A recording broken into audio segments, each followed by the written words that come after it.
spetsiaalne nuga, mis ongi välja töötatud tegelikult Soomes, Soome kaitseväe tarbeks.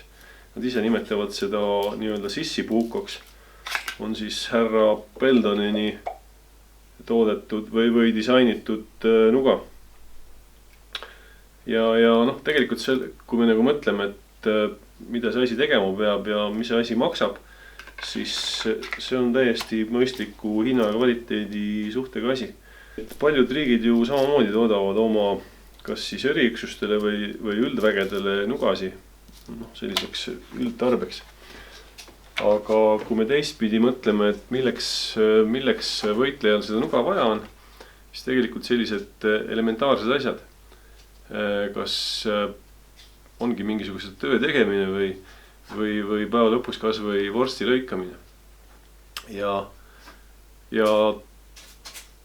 ma olen lugenud lugusi, kus näiteks eriüksuste võitlejad, kes lähevadki kuskile, teevad mingisuguseid omi asju, siis nad üldse ei panusta nendele kallitele ja ägedatele nugadele, vaid tegelikult kasutavad seda sama lihtsat töönuga, mis maksab 10 €, aga see küll on mingisugune Rootsi roostevabast terasest teraga, aga väga head terad on näiteks Moora süsinikterasest nugadel.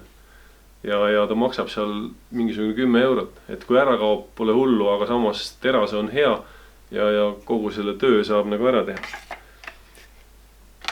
Nüüd jah, kui see jutt ei veena kedagi, siis loomulikult on olemas lisaks sellele Beldoni noale on väga hästi hinnatud sellised rootslaste, ma isegi mäleta, mis ta firma on, Fab Sweden, sellised nii-öelda F1 spetsiaalselt nagu üleelamise tarbeks disainitud noad. Istub hästi käes, kummist pidemega, hästi teritatav, hästi hoiab tera. Ja mis oluline, tupp on ka selline hea, kust nii naljalt nagu nuga ära ei kao. Aga jällegi, kui me räägime, et armeed on enda võitlejate jaoks teinud nuge, siis kõige lihtsamani tuleb jälle meelde seesama Bundeswehri nuga, mis sisuliselt on ju Victorinox.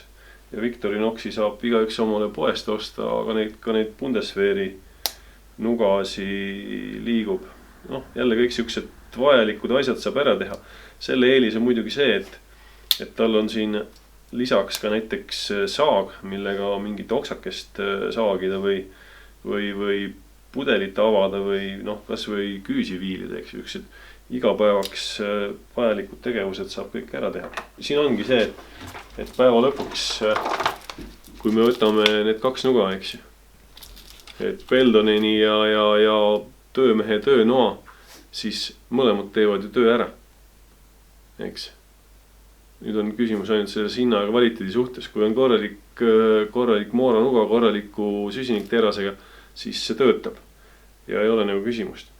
Ja kui see kaob ära, siis ei ole mingit muret. Lähed poodi, ostad uue 10 €. Kui see kaob ära, siis kohe uut ostma ei torma ja mõtled, et kus ma selle järgmise 85 € siis võtan, et see uus osta. Et need ongi need peamised vahed minu arvates. Kõik see ülejäänu, mis jääb sinna vahele, on selline meeldimise asi, et mõni kohe tahab, et tal oleks uhkem nuga, kas siis disaini poolest, mõnele ei meeldi võib-olla see ergonoomika, mis on ühel või teisel noal, tahab, et oleks ilusasti käe järgi. Et siin jääbki see inimeste meeldimine selliseks võib-olla subjektiivseks, aga jah, kui väga ratsionaalselt läheneda, siis mina ütlen, et kaitseliitlasel, kui tal on olemas töömehe nuga, siis tal on kõik vajadused rahuldatud noa osas.